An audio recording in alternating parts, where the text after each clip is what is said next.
आप रसपान करेंगे पापों को नष्ट करने वाली कल्पवास की कथा। पुराणों के अनुसार सभी देवी देवता माघ माह में संगम स्नान के लिए जाते हैं। माघ का महीना अत्यंत पवित्र माना जाता है। इस माघ में नित्य नियम से स्नान करने तथा कल्पवास करने से श्री हरि की कथा श्रवण करने से मनुष्य के स्वर्ग को प्राप्ति होती है।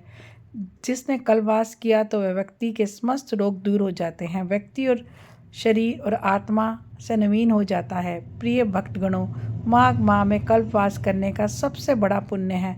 कल्पवास अर्थात कुछ काल के लिए नदी तट पर या संगम पर कुटिया बनाकर रहना और साधु संतों के साथ व्रत करना, स्नान करना, तप करना, सत्संग, दान आदि करना ही कल्पवास कहलाता है।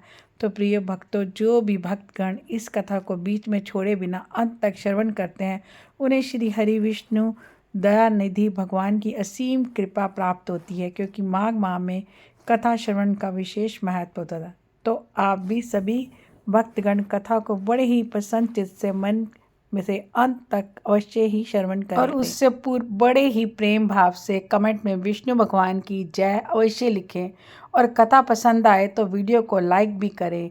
विष्णु भगवान का ध्यान करते हुए कथा को आरंभ करते हैं। जय विष्णु लक्ष्मी जी की। माघ मास में रोज सुनी जाने वाली और सभी पापों का नाश करने वाली कथाएं आपने सुनी होगी। कल्पवास कथा के अनुसार देवराज इंद्र का स्वभाव बहुत ही विलासी था। स्वर्ग लोक में सदैव अप्सराओं से घिरे रहने के बाद भी उनको तृप्ति नहीं मिलती थी। एक दिन वे धरती का आकाश मार्ग से विचरण कर रहे थे, तभी उनकी दृष्टि गौतम ऋषि के आश्रम में वहाँ का शांत और उद्दत वातावरण देखने लगे। इसी मध्य कुटिया में से निकलकर गौतम ऋषि जी की पत्नी अहिल्या वहाँ आई और उन पर नजर पड़ते ही इंद्र उन पर मुग्ध हो गए। देवी अहिल्या अत्यंत रूपवान थी। उनकी सुंदरता से के आगे अप्सरा भी नहीं टिक पाती थी। इंद्र उन्हें देखते ही उन पर आसक्त हो गए और उनकी काम वासना जागृत हो गई। स्वर्ग लौटने के बाद भी उनके मस्तक में देवी अहिल्या के से विचार ही घूम रहे थे। वह किसी भी प्रकार का एक बार उसे पाना चाहते थे। इसलिए गौतम ऋषि, जो कि प्रत्येक प्रातः काल में नदी पार स्नान करने जाते थे और इसी मौके का फायदा उठाना चाहते थे। अब देखिए, इंद्र आधी रात में ही जाकर कुटिया के बाहर भोर की प्रतीक्षा करने लगे, किंतु भोर तक की प्रतीक्षा वे नहीं कर पाए। इस पर उन्हें काम इच्छा जागृत हुई। उन्होंने अपनी माया से वहां पर भोर का वातावरण निर्मित कर दिया। ऐसा वातावरण देख मुर्गा आवाज देने लगा और गौतम ऋषि भोर का संकेत पाकर उठ गए। उठते ही वे नदी पर स्नान करने चले गए। उनके जाते ही इंद्र कुटिया में आ गए और आते ही अहिल्या से पढ़ने निवेदन करने लगे। उधर ऋषि गौतम ने प्रवेश करते ही देखा कि वहाँ का वातावरण अभी भी रात्रि का है। नदी भी सोई हुई है। सूर्य की लालिमा और आकाश में नहीं फैली। उन्हें किसी अनहोनी का आभास हो गया। वे तुरंत नदी से निकले और अपनी कुटिया की तरफ बहुत तेज दौड़े। जैसे ही वो कुटिया में पहुंचे, उन्होंने देखा कोई पर पुरुष उनके भेष में उनकी स्त्री के साथ रति क्रिया कर रहा है। अहिल्या ने जैसे ही अपने पति को द्वार पर खड़ा देखा तो वे समझ गई कि उनके साथ छल हुआ है। उन्हें ऐसी अवस्था में देख ऋषि क्रोध में भर गए। अहिल्या भी दुख और भय के सागर में डूब गई। वह ऋषि के पैरों में गिरकर अनजाने में हुए अपराध की क्षमा मांगने लगी, परंतु ऋषि क्रोध अग्नि में जल रहे थे। उन्होंने अहिल्या को पत्थर बन जाने का श्राप दिया।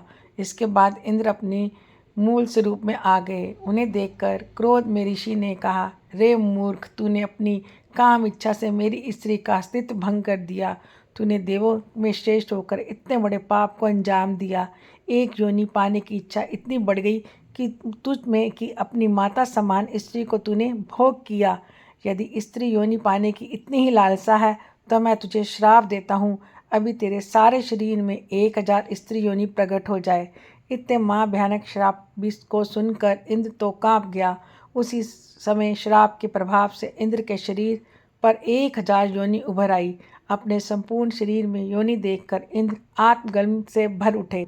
पश्चाताप करते हुए हाथ जोड़कर गौतम ऋषि से इस श्राप से मुक्ति पाने की कामना करने लगे। ऋषि का क्रोध जब शांत हुआ तब उन्होंने थोड़ी देर दया दिखाते हुए उन योनियों को 1000 आंखों में बदल जाने का शाप दिया। इंद्र के लिए किए गए ऐसे ही पापों के कारण उनकी पूजा ना के बराबर होती है। इसके लिए देवराज इंद्र ने भगवान सूर्य की तपस्या की। सूर्य देव ने इंद्र से कहा, तुमने पाप कर्म किया है, इसलिए इसका दंड तो तुम्हें भोगना ही होगा, लेकिन मैं इतना कर सकता हूँ, प्रयाग में तुम गंगा के संगम में जाकर माघ माह में कल्पवास करो। वहाँ साधु संतों के साथ भजन करो, कीर्तन करो और दिन में 3 बार स्नान करो। 3 बार स्नान करने के पश्चात एक समय का भोजन करो और दिन रात माधव श्री हरि विष्णु के नाम का जाप करो। तुम्हारे पाप नष्ट हो जाएंगे, तुम्हें इस श्राप से मुक्ति मिलेगी। सूर्यदेव के कहे अनुसार इंद्रदेव ने प्रयाग में आकर गंगा यमुना के संगम पर माघ माह में कल्पवास किया था। कुटिया बनाकर वहीं रहे और 3 पहर का स्नान किया, 1 पहर का भोजन किया और दिन रात भगवान विष्णु के नाम के जप करते रहे। ऐसा करने से उनके पाप मिट गए। उनके शरीर में जो आँख रूपी योनि थी वो भी समाप्त हो गई। उन्हें भयानक श्राप से मुक्ति मिली। तो इसलिए कहते हैं, जो व्यक्ति माघ माह में कल्पवास करता है या फिर अपने घर में ही सामान्य पानी में गंगा जल मिलाकर स्नान करता है, उसे उसको रोगों की मुक्ति मिलती है। माघ माह में प्रतिदिन स्नान करना चाहिए, भगवान विष्णु के नाम का जाप करना चाहिए और मन को पवित्र रखने के लिए साथ ही माघ महालय का महात्म्य सुने और अन्य पौराणिक कथा का भी श्रवण करना चाहिए। ऐसा करने से भगवान विष्णु व्यक्ति पर प्रसन्न होते हैं, उनके तन मन पवित्र होता है और उसे स्वर्ग की प्राप्ति होती है। एक बार प्रेम से बोली, ओम नमो भगवते वासुदेवाय।